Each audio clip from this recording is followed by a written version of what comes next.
13절에서 18절 말씀을 함께 나누겠습니다. 우리 3장 어찌 보면 3장 전체는 이 말을 통제하는 것에 대해서 절제하는 것에 대해서 말씀하고 있습니다. 13절 지혜와 총명이 있는 자 너희 중에 그러니까 교회 안에 지혜와 총명이 있는 자가 누구냐 이렇게 이제 질문을 하는데요. 아마도 당시에 이제 특히 이제 교회에서 가르치는 사람들 3장 1절에 말하는 선생이 많이 되지 말라. 그러면서 이제 말에 실수가 많다. 이런 표현을 썼는데 실제로 이제 교회 안에서 가르치는 선생님들이 아마도 자신이 지혜 있고 총명이 있다라고 아마 주장을 했을 것 같아요. 그게 또 생각을 하고 있었을 것 같아요. 그래서 그런 이제 자들을 대상으로 야고보는 너희 중에 지혜와 총명이 있는 자가 누구냐 이렇게 말하고 있습니다. 13절 뒤에는 13절 하반절에는 그가 선행으로 말미암아 지혜의 온유함으로 그 행함을 보이라 강하게 이야기하는 거예요. 정말 네가 지혜 있냐? 네가 정말 지혜와 총명이 있냐? 그러면 선행을 통해서 그 행함을 보여라. 근데 그 선행이 어떤 선행이냐면 지혜에서 나오는 온유함의 선행이라고 이야기하고 있습니다. 다시 이야기하면 지금까지 여러분이 1장부터 들었던 말씀을 기억해 보면 선행이라는 것은 이 선한 행동 또는 선한 생활 방식 뭐 등 이야기하겠지만 말씀에 순종하여 환난 중에 있는 고아를 돌보는 거 우리 1장 27절 하나님 앞에서 더러움이 없는 정결은 이야기하면서 이야기하잖아요. 환난 중에 있는 고아 과일풀을 돌보고 또 세상에 그 뭐죠? 예, 아무튼 그런 말씀. 세상에 물들지 않는 이야기를 하잖아요. 참된 경건에 대해서 2장에 넘어가면서 빈부로 교회 안에 들어온 성도들을 지체들을 차별하지 않는 것. 이것도 하나의 선행일 거고 또 실제로 어려움을 당한 형제 자매들을 도와주는 것, 자기의 것으로 섬기는 것. 이런 것들도 선행이고 또 3장에 말하는 말의 실수를 줄이는 것도 선행이라고 우리가 볼 수 있을 겁니다. 디모데후서 2장 24, 25절에 보면 주의 종은 마땅히 다투지 아니하고 모든 사람에 대하여 온유하며 가르치기를 잘하며 참으며 그러니까 사실은 교사니까 잘 가르쳐야 되지 않겠습니까? 근데 온유하면서 가르치는 거고 또 25절에 보면 거역하는 자들이 있습니다. 말씀에 순종하지 않은 자들이 있는데 어떻게 훈계하냐면 온유함으로 훈계하라 이렇게 이야기하고 있습니다. 더글라스 무라고 하는 신약학자가 이제 이 온유함에 대한 설명을 하는데 성경은 온유함과 겸손이라는 단어가 어찌 보면 쌍둥이처럼 등장하는 것 같아요. 심지어 온유함을 겸손이라고도 이야기를 합니다. 겸손은 우리가 영광스럽고 장엄한 하나님과의 관계에서 죄 있는 피조물임을 인식하는 것에부터 온다. 그러니까 어떤 사람이 교회 안에 겸손한가, 온유한가, 하나님 앞에서 자신이 죄인임을 아는 사람이 겸손할 수 있다는 거예요. 우리 그 예수님께서 산상수훈할 때도 심령이 가난한 자는 복이 있다라고 표현할 때 어떻게 가난해요? 어떤 사람이 심령이 가난합니까? 자신이 하나님 앞에 죄인임을 깨달을 때. 그리고 외통하잖아요. 나 같은 자를 하나님 구원해 달라고. 이것은 얼마나 우리가 본질적으로 그리고 스스로 영적 완성을 이룰 수 없는지. 어찌 보면 믿음의 성숙, 또 어떤 언어의 성숙 이런 이야기할 때 지금까지 하는 말은 뭐냐면 할 수 없다는 거예요. 우리가 할 수 없다. 그걸 깨닫는 거죠. 또는 얼마나 세상에서 우리의 진로를 계획할 수 없는지. 이제 사장에 가보면 알아요. 우리가 계획한 대로 다 살 수가 없어요. 우리가 많은 계획들을 하지만 그렇게 할 수 없어요. 우리가 되면 좋을 수도 있지만 되지 않을 수도 있고 저도 그런 생각을 많이 했죠. 저는 어렸을 때 제가 전도사 신학교 다닐 때 한 100명이 모인 교회를 보면 작은 교회라고 생각했어요. 또 나는 10,000명 목회를 하고 싶다 이런 생각. 저뿐만 아니라 모든 목회자들은 그런 생각을 했어요. 근데 막상 개척을 하고 보니까 20명 모이기가 힘들구나. 우리 교회로 따지면 30명 넘기가 참 힘들구나 이런 생각 들거든요. 어떤 분들 그러더라고요. 30명만 넘으면 대형 교회다 이런 말을 할 정도로 지금 그래요. 코로나 시대에 만 교회가 문을 닫았습니다. 여러분 우리나라 교회가 6만 교회인데 그중에 만 교회가 문을 닫았고 코로나 이후에 교회를 안 나가는 성도가 20-30%가 늘었습니다.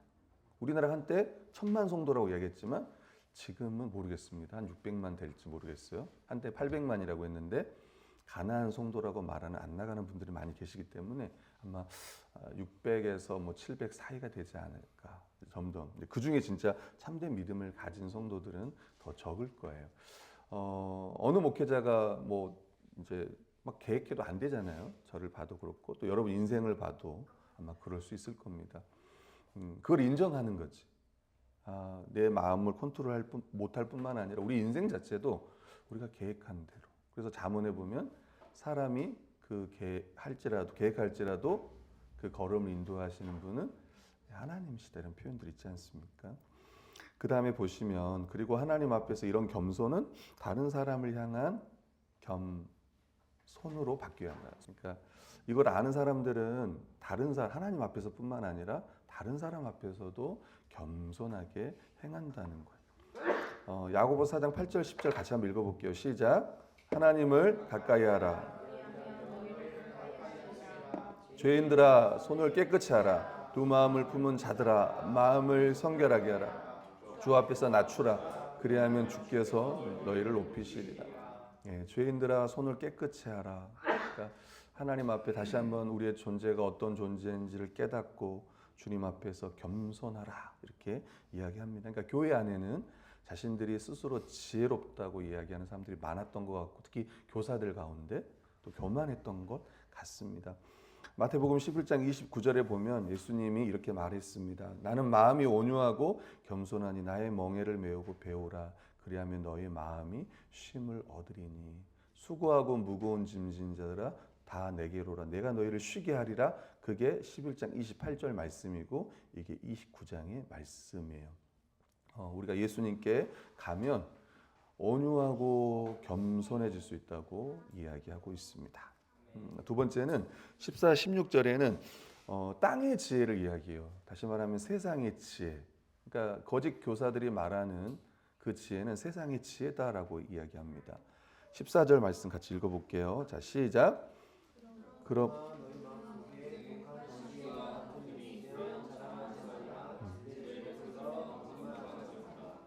아멘. 네, 너희 마음속에 시기와 다툼이 있으면 자랑하지 말라. 시기라는 단어는 이기적인 동기에서 다른 사람을 질투하고 비난하는 마음과 행위라고 합니다. 어제 우리 GBS 하다가 영어 번역에는 이 시기라는 걸 두 가지로 번역한다고 했어요. 뭐였죠? 하나가 젤러스랑 또 뭐였죠? 앰비션? 엠비? 아무튼 그런 단어가 있대요. 그래서 하나는 내 거를 빼앗기지 않고 싶다 그랬나? 요거고 하나는 다른 사람 내게는 없는데 다른 사람께 있는 걸 가져오고 싶은 요런 걸 두 개로 이제 영어에서는 이제 번역한다고 하는데 여러분 이 단어 이제 헬라에서 이 젤로스라고 하는 단어는 이게 긍정적으로 번역할 수도 있고 부정적으로 할 수 있는 거예요. 예를 들면 여호와는 질투하는 하나님이다라고 할 때 그게 나쁜 의미는 아니지 않겠습니까, 그죠? 근데 우리가 말하는 이런 질투는 어떤 시기 이런 단어일 거예요. 그러니까 어찌 보면 이제 중의적인 의미를 갖고 있는 거죠. 문맥에 따라 이게 부정적으로 쓸 수도 있고 긍정적으로 쓸 수도 있고 오늘은 이제 여기서 부정적으로 쓰였습니다. 알렉 모티어라고 하는 이 주석 학자는 자신들의 권리를 위해 언제라도 싸울 준비가 되어 있고 자신들이 어떤 식으로든 다른 사람에게 위협을 받는다고 언제라도 느낄 태세가 되어 있는 사람들이 있다. 야고보가 좀 더 염두에 두고 있는 것은 인간관계에서의 이러한 모난 마음, 자신의 위치, 체면 등에 대한 지나친 관심 등이다. 그러니까 이 시기, 질투를 많이 하는 사람은 이제 그 마음에 그러니까 자기 이기적이죠. 자기 것을 지키려고 하고 언제든지 싸울 준비가 되어 있고 뭐 그렇다고 오늘 성경 이야기하고 있습니다. 너무 자신의 관심을 갖는 거예요. 자기 것만. 그 다음에 데니얼 도리안이라는 분은 시기라는 것은 그리스도인의 삶의 적이다. 그것은 은혜의 반대다라고 이야기합니다. 주기보다 움켜쥐기를 원하기 때문이다. 시기는 궁핍한 사람들을 돌보는 것에 반대다. 시기는 자신의 필요와 욕구만을 본다. 시기는 다른 사람들이 스스로를 돌아보아야 한다고 생각한다. 우리 자신에게 맡겨두면 우리는 모두 우리 자신을 위해 살며 다른 사람이 가진 것을 시기한다. 이렇게 표현하고 있습니다. 우리는 모두 우리 자신을 위해 살며 다른 사람이 가진 것을 시기한다. 여러분, 세상에서 이제 이런 사람을 지혜롭다고 말할 수 있습니다. 나는 내가 챙기겠다. 내 거는 내가 챙기겠다. 나는 내가 원하는 걸 얻겠다. 이렇게 큰 소리 치는 사람들이 있습니다. 또는 이런 사람을 우리가 세상에서는 지혜로운 사람이라고 생각할 수도 있습니다. 하나님이 안 계시다면 이렇게 생각하는 사람들은 어찌 보면 지혜로운 사람인지 몰라요. 근데 오늘 성경은 그렇게 말하지 않습니다. 시기와 다툼이 있는 곳에는 혼란과 모든 악한 일이 있을 거다라고 이야기해요. 이기적인 야망, 뒤에 보면 다툼이라는 표현이 나오는데, 그러니까 이런 시기가 있는 사람은 거기서 멈추지 않고 그게 이제 시발점이 되어가지고 이제 다툼으로까지 나아가는 거예요. 다툼은 시기에서 나오는 경쟁심, 다툼을 뜻합니다. 그래서 자신의 유익을 위해서요 분열하기도 하고 당파를 조장하기도 합니다. 그래서 갈라디아서 5장 20절에 보면 같이 한번 읽어볼게요. 시작. 우상 숭배와 주술과 온수 맺는 것과 분쟁과 시기와 분냄과 당짓는 것과 분열함과 이단과. 교회 안에도 당을 짓기도 해요. 자기가 원하는 사람들 이렇게. 그리고 분열하기도 합니다. 교회가. 그래서 교회가 분열하는 거, 하나됨을 깨는 거는 심각한 죄로 여기고 있습니다. 잠언서 20장 3절에 보면 다툼을 멀리하는 것이 사람에게 영광이거늘 미련한 자마다 다툼을 일으킨다라고 이야기해요. 여러분 이제 그 김남주 목사님의 개념 없음이라고 하는 책이 있습니다. 거기 보면 네 번째 챕터가 다툼이라는 건데 관계의 파괴, 그러니까 다투는 사람이 관계를 파괴한다는 걸 이야기하는데 특별히 혈기에 대한 이야기를 합니다. 자신이 원하지 않는 상황에 대해 일어나는 분노, 또 거절의 정동을 절제 없이 표출하는 거. 누가 거절하면 그걸 못 받아들이는 거예요. 그리고 막 표현하는 거. 그게 혈기라고 해요. 그리고 혈기보다 더 무서운 건 뭐냐면 그게 습관화되는 겁니다. 여러분 그러면서 예를 드는 걸 뭐냐면 엄마들을 예를 들어요. 엄마들이 어느 순간 보면 강해져 있어요. 얘를 키우다 보면은 이렇게 말을 하는 걸 보면은 처음에는 원래 그랬던 사람이 아닌데 점점 사자가 되어가는 모습들을 봐요. 우리 집에도 있습니다. 저도 뭐 정결히 생각하면 그럴 때가 많이 있어요. 한 번, 두 번 반복해서 이제 절제 없이 이걸 쏟아내죠.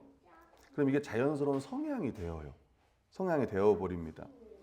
이렇게 되면 생각에서 또 말로 또 느낌에서 행동으로 절제나 반성 없이 곧바로 충동적 발산으로 이어지는 삶을 살게 돼. 이게 이제 혈기의 습관화라고 합니다. 더구나 이런 이제 충동적인 삶은 그 삶을 살아가는 사람으로 하여금 매우 값비싼 대가를 치르게 합니다. 절제 없이 쏟아낸 이 혈기의 행동은 순간의 일이지만 이로 말미암아 파괴되는 인간관계는 오래도록 지속되기 때문에 그래요. 저도 이번 주에 우리 결이에게 두 번의 소리를 질렀는데 차에서 물을 먹었는데 물통에 뚜껑을 안 닫아가지고 이게 엎어졌단 말이에요.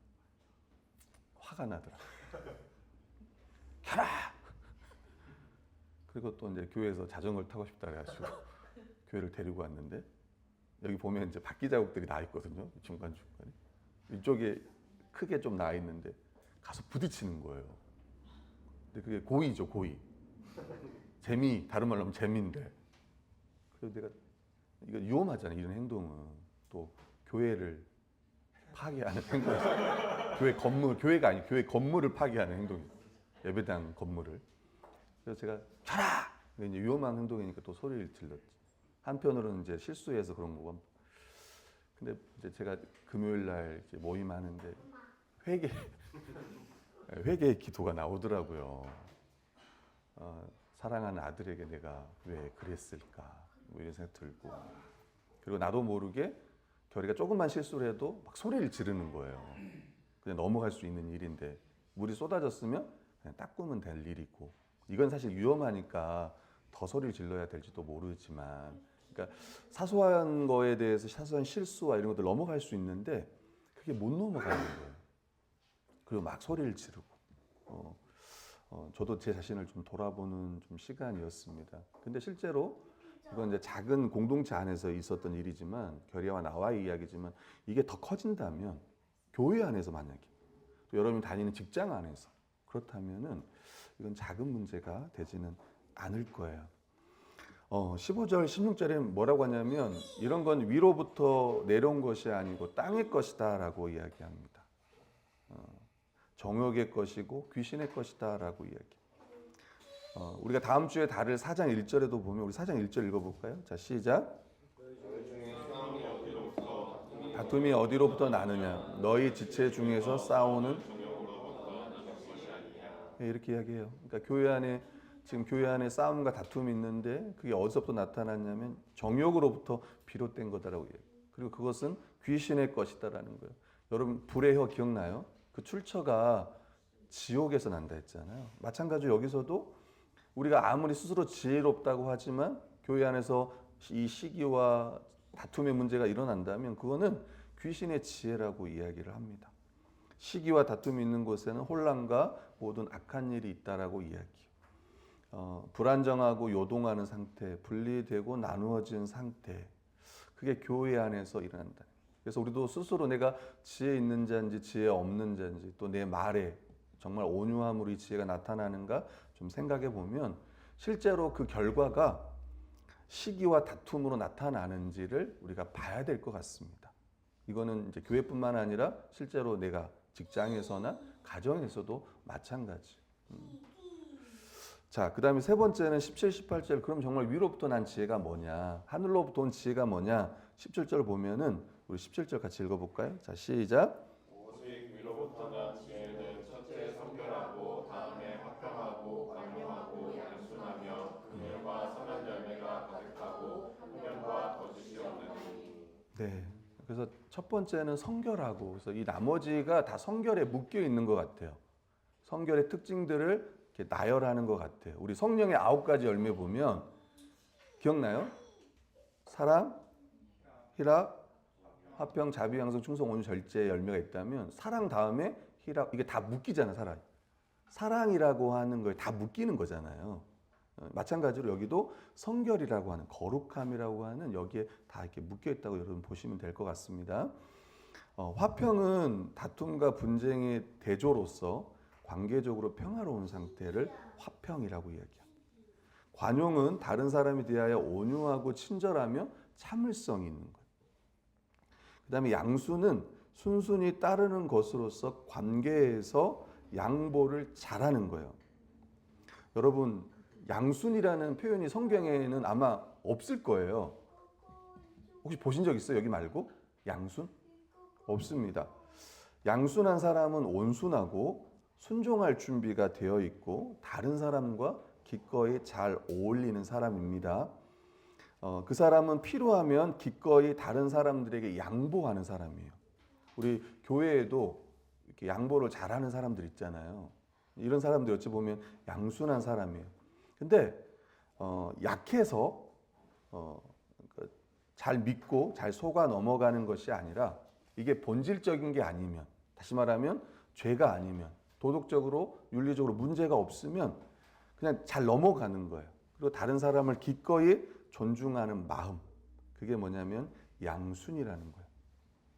교회 안에 화평하고 관용하고 요 양순의 마음이 있다면 시기와 특히 다툼의 문제는 교회 안에 없을 겁니다. 그 다음에 넘치는 긍휼, 동정심이 가득 넘치는 거예요. 근데 앞에 뭐가 있냐면 받을 자격이 없는 사람에게 베푸는 거예요. 그냥 단순히 불쌍해서 베푸는 게 아니라, 사실 교회 안에서 나에게 상처를 주고 이런 사람들에게 그들을 내 입장에 생각해 보면은 내가 궁유를 베풀지 않아야 될 수도 있잖아요. 그냥 세상 말로 하면 우리는 이는 이 뭐죠? 눈은 눈이라고 하는 심지어 나 한 손으로 뺨을 맞으면 쌍싸대기를 때리고 싶은 그런 마음인데 누가 나에게 뺨을 때렸습니다.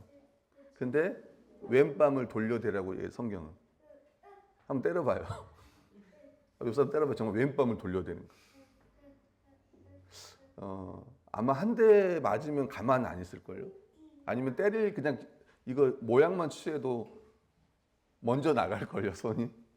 어찌면 우리는 제가 이제 여기 새로 두 분이 오셨지만 제 군대 제 대학 선배 이야기를 제가 이분들은 모르실 텐데 대학에 박인재라고 하는 우리 형이 있었습니다. 지금 이제 애틀란타에 있는데 97학번이고 저는 00학번이었는데 그 형 군대 이야기를 해주더라고요. 제가 지금까지 봤던 사람들 중에 가장 이렇게 믿음 있는 사람이었습니다. 그리고 가장 이렇게 화평을 이렇게 구하던 실제로 살아냈던 형인데 군대에서 자기 고참이 뺨을 딱 때린 거예요. 탁. 근데 그때 뺨을 맞는 순간 그 마태복음 5장 산상순의 말씀 생각났대. 오른뺨을 맞거든 왼뺨을 돌려대라. 그게 안경을 쓰고 있는데 뺨을 탁 맞으니까 안경을 딱 벗고 이제 때린 사람 입장에서 안경을 딱 벗었으니까 무슨 행동을 취할 자세잖아요. 뺨을 탁 때리니까 형이 안경을 딱 벗고 웃으면서 쳐다봤다는 거예요. 씩 웃으면서. 그다음부터 고참은 절대 때리지 않았대요. 그다음부터 고참은 절대 그 형을 때리지 않았대요. 무서워했다고. 그 형은 말씀이 생각나서 웃으면서 왼방을 돌려댔지만 때린 사람은 미친 사람 아니야. 그럴 거 아니에요. 생각해보세요. 때렸는데 보통 같으면 때리면 고개를 숙이고 있든지 막 하지. 웃으면서 왼밤을 돌려댔으니까. 아무튼 참 그 형은 무서운 형이었어. 참. 근데 실제적으로는 그런 형은 아니고 진짜 하나님 말씀에 순종하고 싶어서 이제 그렇게 했던 이제 형이었어요. 네, 그러한 사람들은 가득한 선한 열매가 있다. 선한 열매가 가득하다. 반대로 세상의 지혜를 가진 사람은 시기와 다툼을 일으키지만 이 사람은 그렇지 않다는 거예요. 도리 열매들이 가득하다는 거예요. 편견이 없고 거짓이 없다는 거예요. 요동함이 없고 꾸밈이 없고 위선적이지 않는. 바로 이게 하늘로부터 오는 지혜라고 이야기하고 있습니다. 마태복음 18장 33절에도 보면 내가 너희를 불쌍히 여긴 같이, 그러니까 예수 그리스도가 너희를 불쌍히 여긴 것 같이 너도 내 동료를 불쌍히 여김이 마땅하다 하지 않느냐고. 여러분, 이 이야기는 1만 달란트 탕감 받은 이야기를 하는 거예요. 우리가 하나님 앞에 지은 죄가 1만 달란트. 여러분, 오늘날로 환산을 하면 이 1만 달란트는요 1조 이상의 거예요. 1조 이상. 그리고 100데나리온은 1000입니다. 다른 이야기하면 어떤 사람이 나에게 잘못해도 가장 큰 잘못을 해도 그게 1000이에요. 1000. 근데 우리가 하나님 앞에 지은 죄는 1조라고 하는 거예요. 1조 대 1000인 거예요. 근데 만약에 1조의 그 죄값을 탕감받았다면 아무리 이 사람이 나에게 잘못한 거 1000데나리온의 잘못을 해도 1조를 탕감받은 사람은 얼마든지 용서할 수 있다는 거예요. 여러분 항상 기억하세요. 용서받은 사람은 용서할 수 있습니다. 아멘. 근데 우리 가운데 목사님 저는 용서가 너무 힘들어요. 저 사람을 정말 용서하기 힘들어요. 심지어 우리 부모님을, 심지어는 나의 자식을, 아니면 나의 동료를, 교회 성도 지체를 난 정말 힘들어요 할 때 그때 우리가 생각해야 될 건 뭐냐면 내가 하나님 앞에 얼마나 큰 용서를 받았는가, 은혜를 받았는가, 죄인이었는가를 다시 우리는 기억해야 돼요. 그럴 때 용서할 수 있는 거예요. 여러분이 용서하기 쉽다라고 말하는 게 아닙니다. 오해하지 않기를 바랍니다. 근데도 하나님 앞에 우리가 큰 용서를 받았기 때문에 용서할 수 있어요. 실제로 자기 자식을 죽인 사람들을 용서하는 사람들이 우리 신자들이 있어요. 실제로. 하나님 아버지께서 우리를 그리스도 안에서 자녀로 받아주시고 우리의 모든 죄를 씻어주셨잖아요. 그것을 믿는다면 우린 용서할 수가 있습니다. 이제 18절 한번 마지막 읽어보겠습니다. 읽겠습니다. 시작.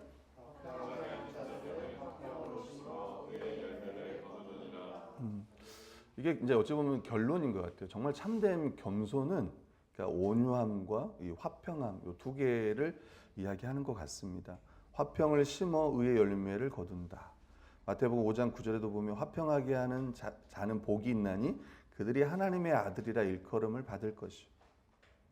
그다음에 히브리서 12장 14절 모든 사람과 더불어 화평함과 거룩함을 따르라. 이것이 없이는 아무도 주를 보지 못한다. 여기서 말하는 모든 사람이면 불신자들을 포함하는 모든 사람들입니다. 로이드 존스 목사님이 이런 표현을 썼습니다.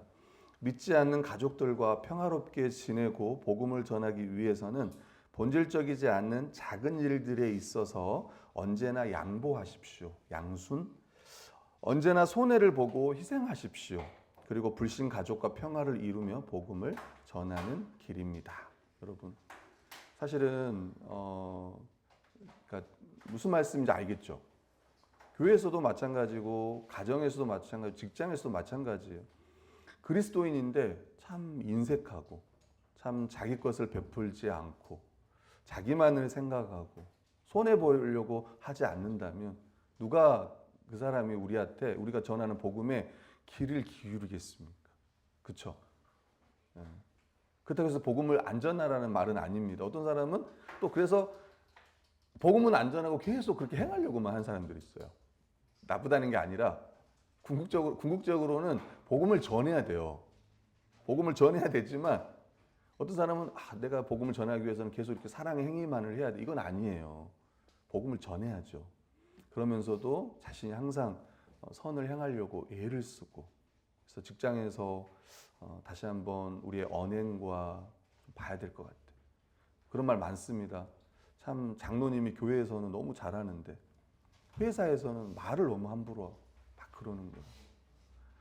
아니라는 거예요. 야고보서는 그건 참된 믿음이 아니라고 이야기하고 있습니다.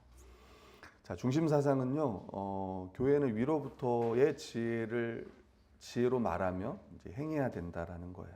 그리고 우리의 그 선행은 반드시 온유함으로 나타나야 되고 시기와 다툼으로 말하고 행하는 땅의 지혜, 특히 세상의 지혜 이런 것들을 우리가 경계하고 조심해야 됩니다. 가끔 우리 신자들 중에도 꼭 세상의 말이 진리인 것처럼 말하는 분들이 있는데 그런 건 아닙니다.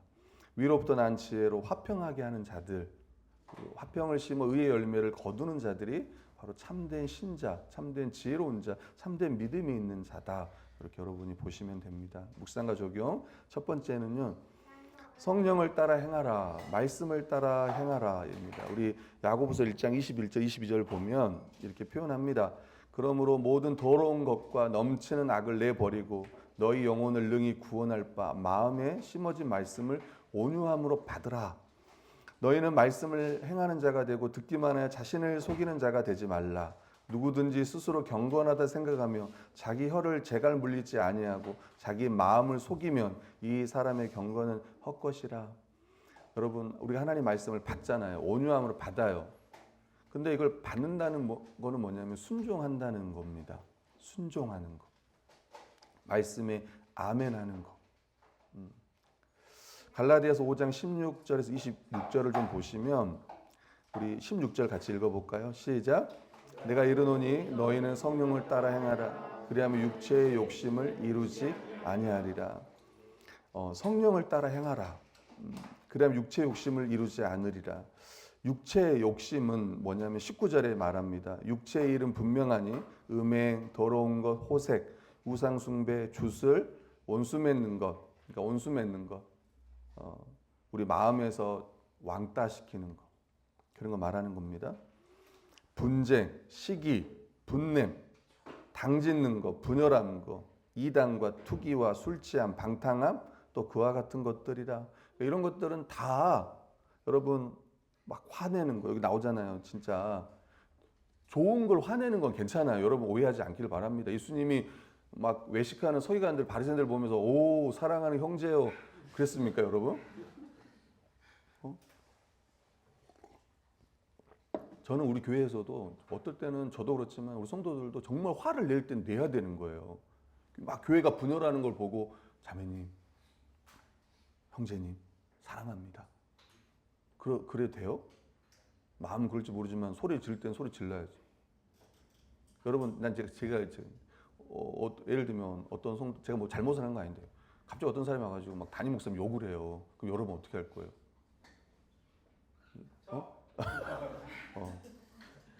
정말 저는 그런 사람이 필요하다고 생각합니다. 막 성도에 대해서 욕을 해. 우리 교회 성도 욕을 해. 근데 여러분 그거 두고 막 가만히 있을 거예요?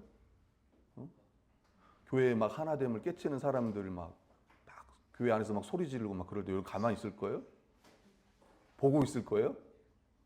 욕 잘한다 저 사람 보고 있을 거예요?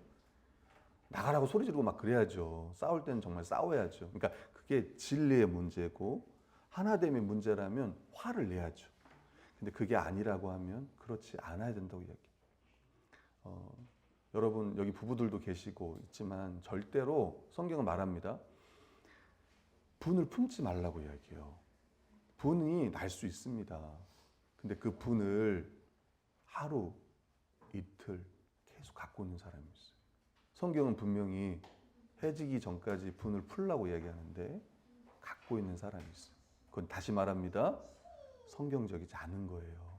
그거는 죄입니다. 죄. 회개해야 될 거예요. 이거 말하는 거예요. 꼭 부부만 말하는 거 아닙니다. 미워하는 거, 내가 분을 계속 갖고 있는 거, 그거 죄랍니다. 죄. 회개해야 되는 거예요. 그거를 당위적 그럴 수 있지. 이런 죄를 좀 내가 이렇게 가져도 되지. 그런 마음은 절대 갖는 거 아니에요, 여러분. 그건 죄입니다. 그 정도 분별력 우리가 가지고 있어야 돼요. 어렵죠. 용서하고 이런 게 쉽지 않죠. 그래서 주의 은혜가 더 필요한 거고, 그래서 제가 순종을 이야기하는 겁니다. 성령을 따라 행하라고 이야기하는 거예요. 우리가 하나님의 말씀을 온유함으로 받는 사람이 지혜로운 사람이고 참된 믿음이 있는 사람을 믿는다면은 다시 우리는 생각해야 돼요. 그 순간순간마다 내가 정말 화가 나고 내가 이 분을 삭히지 못할 때 그때 우리는 다시 말씀을 생각해야 된다고. 야고보서를 통해서 내가 어떤 존재인지를 하나님 앞에 다시 한번 내가 어떤 존재인지를 기억해야 된단 말이에요. 네. 그 다음에 네. 성령의 열매 우리 같이 한번 읽어보겠습니다. 시작. 오직 성령의 열매는 사랑과 일합과 화평과 오래 참음과 자비와 양성과 충성과 온유와 절제니 이 같은 것을 금지할 법이 없느니라. 그리스도 예수의 사람들은 육체와 함께 그 정욕과 탐심 십자가에 못 박았느니라. 만일 우리가 성령으로 살면 또한 성령으로 행할지니 헛된 영광을 구하여 서로 노엽게 하거나 서로 투기하지 말지니. 아멘. 여러분 사실은 성령이 아니고는 우리가 성령의 인도하심에 순종하지 않고서는 절대 할 수 없다는 걸 제가 말씀드리고 싶어요. 그래서 어찌 보면이 아니라 결의가 안 되잖아요. 결의 안 됩니다. 엄마가 막 화가 나. 예배 끝나면 어떻게 될지 모르겠지만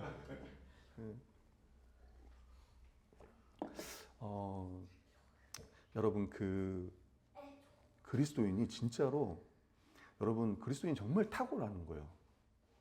여러분 세상에 말하는 저는 그래서 생각해요. 목사님 저는 화 안 냅니다.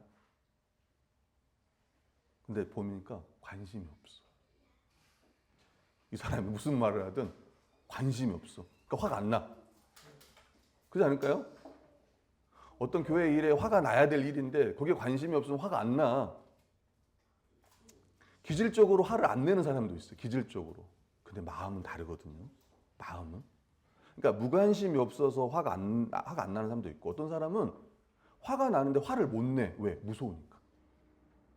예를 들면 저희 아내가 예를 들면 우리 아내가 무섭다고 생각하면 화가 나는데 말을 못 하는 거예요. 심지어 화를 내면 더 큰 화가 발생할까 봐 참는 거야. 여기서 참아 내가. 왜? 내가 한 번 더 하면 더 큰 그러니까 참아. 그러니까 어떤 사람 우리 교회 안에 보면은 참 이 사람 온유한데 생각할 수 있지만 무서워서 화를 안 내는 거야. 아니면 또 내가 겸손한 사람이고 온유한 사람으로 보이고 싶기 때문에 화가 나지만 화를 안 내는 경우도 있다. 근데 이런 거는 성경에서 말하는 온유함이 아닌 거죠. 우리가 지금까지 보면 안 됩니다. 그러니까 우리 마음으로 안 된다고 좀 말씀드리고 싶어요. 당연히 의지적인 부분도 필요하고 하겠지만 아무리 세상에 많은 책을 보고 읽어도 이거는 마음의 문제잖아요. 화를 내는 거는 시기하고 질투하는 건 마음의 문제입니다. 이게 그러니까 결론적으로 말하면 우리 힘으로 안 되는 거예요. 그 목사님 계속 설교 시간에 안 된다 안 된다 얘기하면 복음이 아니지 않습니까? 복음은 성령의 인도하심을 따라 행하면 그럴 수 있다는 거예요. 도리어 더 사랑할 수 있다고 이야기해요. 더 화평하게 할 수 있다고 이야기해요. 그리고 지난주 말씀했던 것처럼 생명을 살릴 수 있다고 이야기해요. 그래서 성경은 뭐라고 하냐면 성령을 따라 행하라고 이야기해요. 어렵게 말하지 않습니다. 그냥 성령을 따라 행해.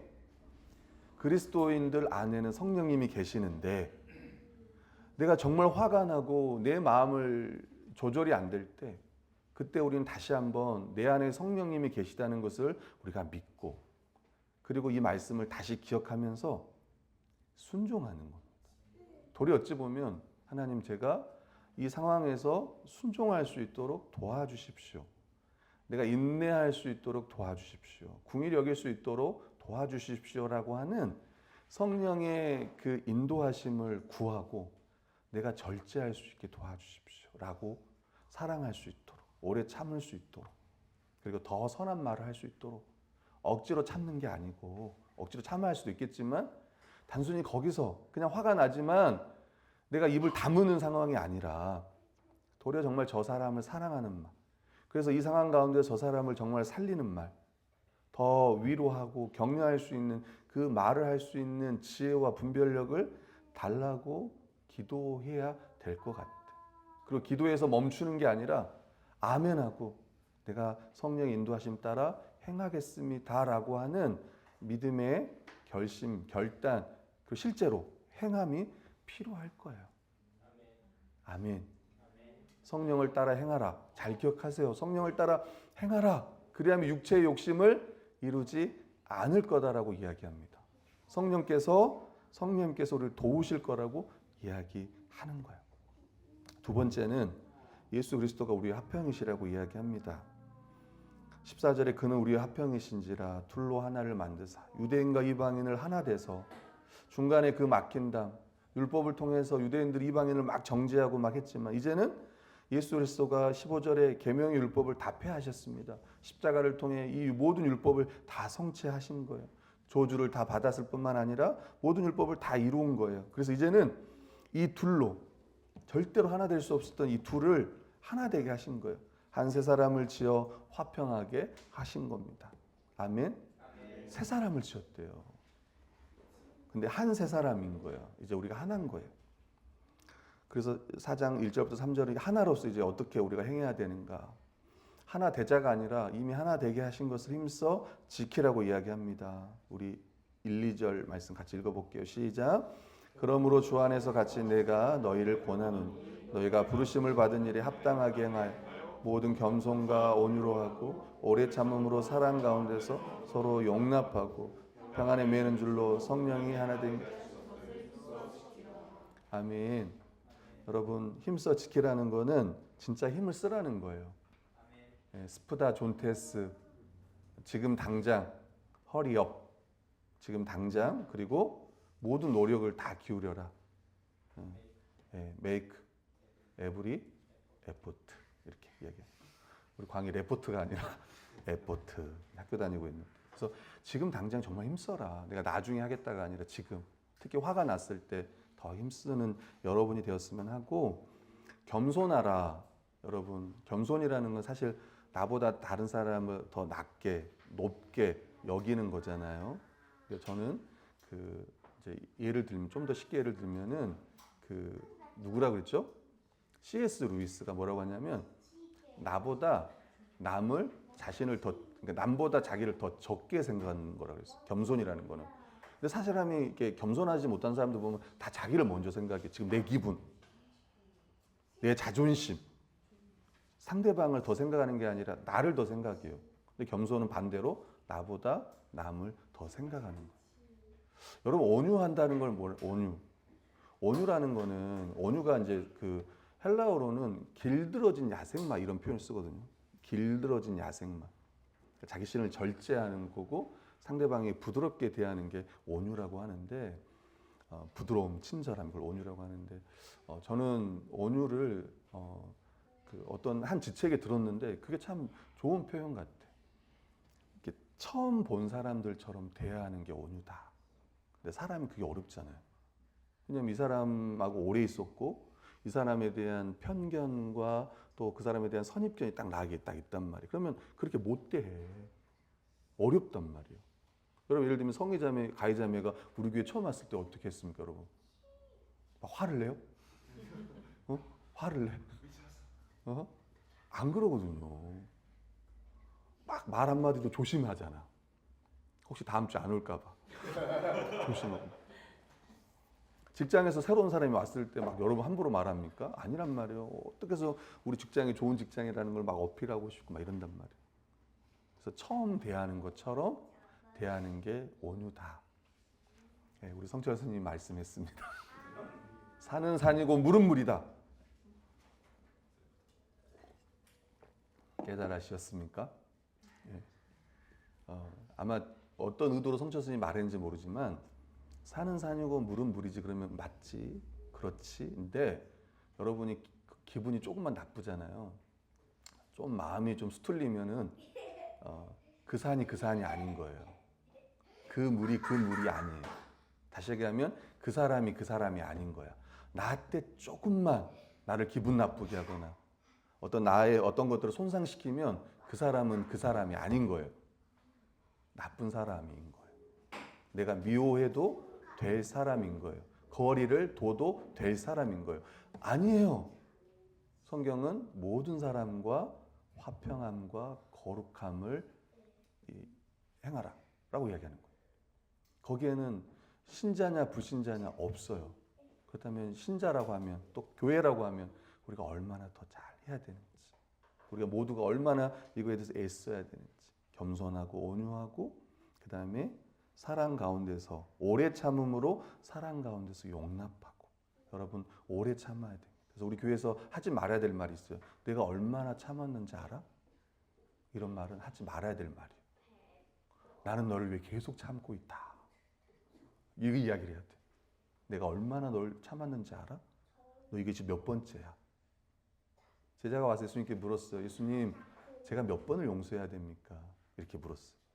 그때 한 사람이 베드로가 갑자기 뭐라고 했어요? 7번까지 용서하리까 이렇게. 당시에 7번이면 엄청 큰 거였어. 똑같은 잘못에 대해서 몇 번을 용서해. 그때 4번이었나 유대법으로? 근데 베드로는 좀 더 높였던 거예요. 7번. 정확한 건 아닙니다. 7번까지 용서하리까? 그러니까 예수님이 뭐라 그랬어요? 7번씩 70번이에요. 그럼 몇 번인가요? 7번씩 70번이면 똑같은 거에 490번이란 말이에요. 요일로 따지면 365일이 넘어가. 근데 우리는 그렇지 않거든. 너 이거 지금 몇 번째인 줄 알아? 내가 지금 너 몇 번 말했어. 많이 들어본 말 같죠? 그렇단 말이에요. 우리는.